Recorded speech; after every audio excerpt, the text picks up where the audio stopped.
उनकी एक लड़की की है जो अपने घर में बिल्कुल अकेली रहती थी। इसका घर टाउन से बाहर होता है। ब्रेन की मॉम की मौत के बाद इसका इस दुनिया में कोई भी नहीं था, तो इसलिए ये अकेली ही रहा करती थी। उसकी मॉम का एक सपना था टाउन का मॉडल बनाने का, जो कि ब्रेन अब उसे पूरा करना चाहती थी। उसने अपने टाउन का पूरा मॉडल तैयार किया था, जिसे ये वक्त के साथ साथ ठीक भी करती रहती और कुछ तब्दीलियां भी। ब्रेन अपना गुजारा करने के लिए कपड़े सिया करती थी। एक दिन जब कपड़े सीने के बाद उन्हें देने जा रही थी, तो उसे अपने घर के बाहर अजीब सा दायरा बना हुआ दिखाई देता है, जिसे वो पानी से मिटाने की कोशिश भी करती है, मगर नहीं कर पाती। अब खैर वो गाड़ी चलाकर टाउन की तरफ निकल जाती है। रास्ते में उसे एक लड़का मिलता है जिसे वो पसंद किया करती थी, मगर जब वो गाड़ी रोककर उसकी तरफ देखती है, वो लड़का वहाँ से चला गया था। यहाँ पर हमें पता चलता है कि टाउन के लोग ब्रेन को बिल्कुल भी पसंद नहीं करते थे, इसलिए उसका घर टाउन से बाहर था। आखिर ऐसी क्या वजह थी जिसका पता हमें आगे जाकर चलेगा। ब्रेन भी यहाँ पर आना तो नहीं चाहती थी, मगर टाउन में आना उसकी मजबूरी थी, क्योंकि यहाँ के कब्रिस्तान में उसकी मॉम दफन थी।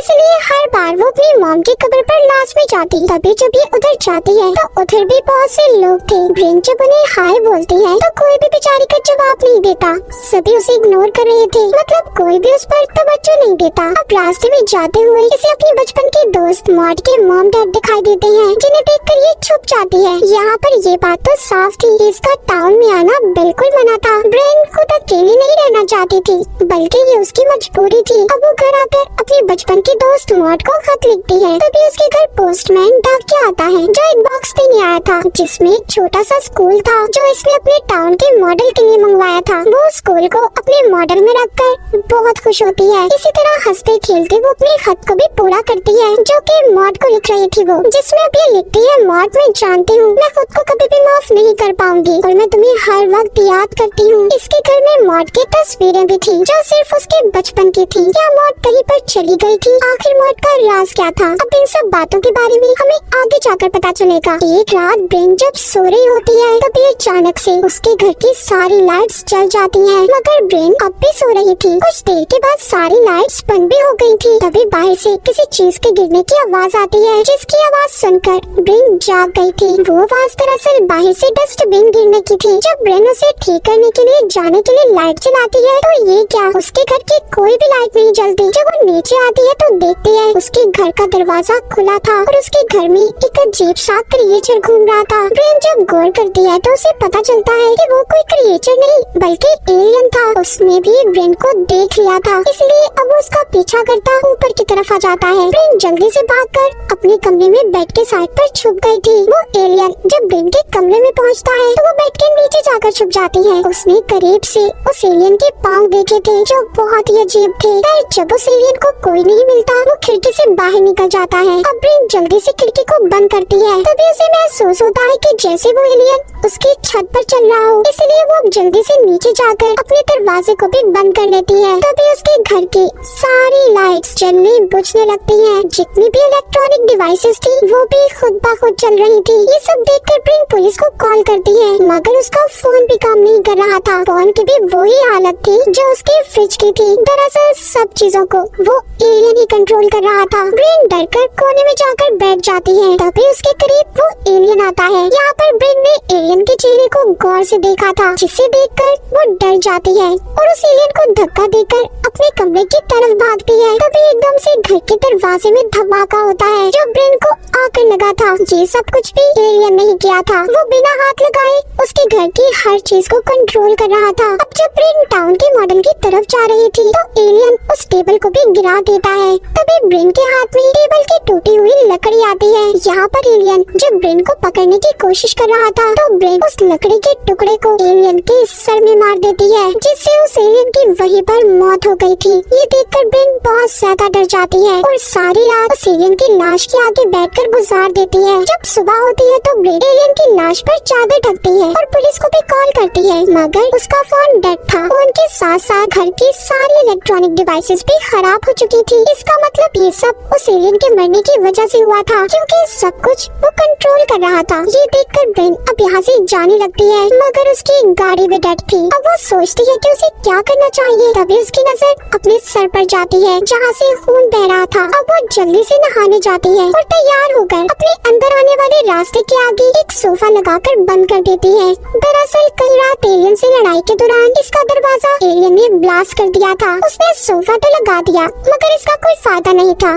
फिर भी अब वो साइकिल लेकर टाउन की तरफ जाती है जहाँ पर वो पोस्टमैन की वैन को देखती है। उसका भी बुरा हाल था। यहाँ तक कि जिस लड़की को ब्रिन पसंद करती थी उसका घर भी तहस नहस हो चुका था और उसके घर के बाहर बिल्कुल वैसा ही दायरा बना हुआ था जैसा हमने ब्रिन के घर के बाहर कहानी के शुरू में देखा था।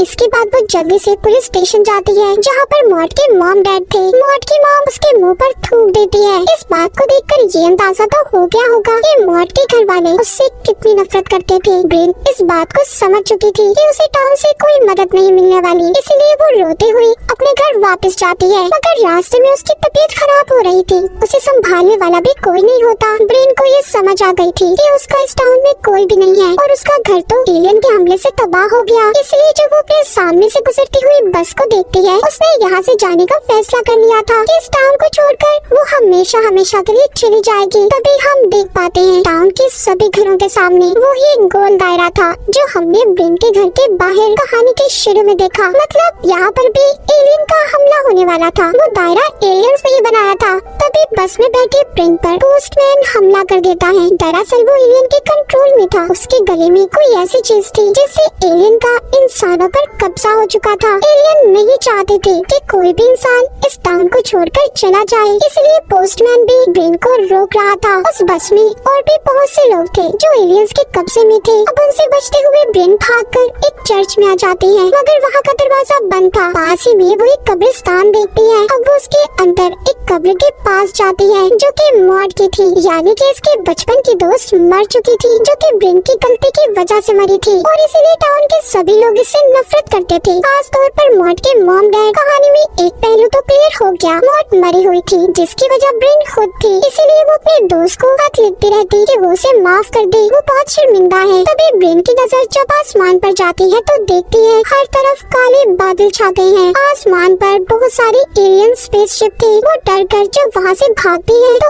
आगे वो उसी लड़के के घर पहुँचती है जिसको वो पसंद करती थी। वहाँ पर और भी बहुत से लोग थे जो सभी आसमान की तरफ हाथ ऊपर करके खड़े हुए थे। उन सबके गले के अंदर भी वही चीज थी जो हमने पोस्टमैन के गले के अंदर देखी। इसका मतलब इन पर भी एलियंस का कब्जा था। आगे जब ब्रेन अपने घर पहुंचती है तो देखती है उस एलियन की लाश अब भी वहीं पर पड़ी थी जिसको इसने मारा था। उसके मुंह से अजीब सा लिक्विड निकल रहा था। जब वो आसमान पर दोबारा देखती है काले बादल चारों तरफ थे। ब्रेन समझ चुकी थी कि एलियंस का हमला दोबारा होने वाला है, इसलिए वो डरने के बजाय एलियंस का मुकाबला करने की तैयारी में लग जाती है। घर के अंदर जाकर वो एक लाइटर उठाती है और साथ ही एक कटर पानी को उबलने उसने चूल्हे पर रख दिया था। फिर खिड़कियां दरवाजे सभी बंद कर देती है। उसके घर के बाहर वाला दरवाजा जो टूटा हुआ था वहाँ पर वो एक चादर कीलों से लगा देती है। थोड़ी देर बाद कीलें जो इसने ठोकी थी खुद ही बाहर निकलकर गिर जाती है क्योंकि यहाँ पर अब एलियंस आ चुके थे। सबसे पहले वो अपने साथी एलियन की लाश को खींचते हैं जिसे ब्रेन ने मार दिया था। ये देखकर ब्रेन घर के बेसमेंट में जाकर छुप जाती है। तभी एक दूसरा एलियन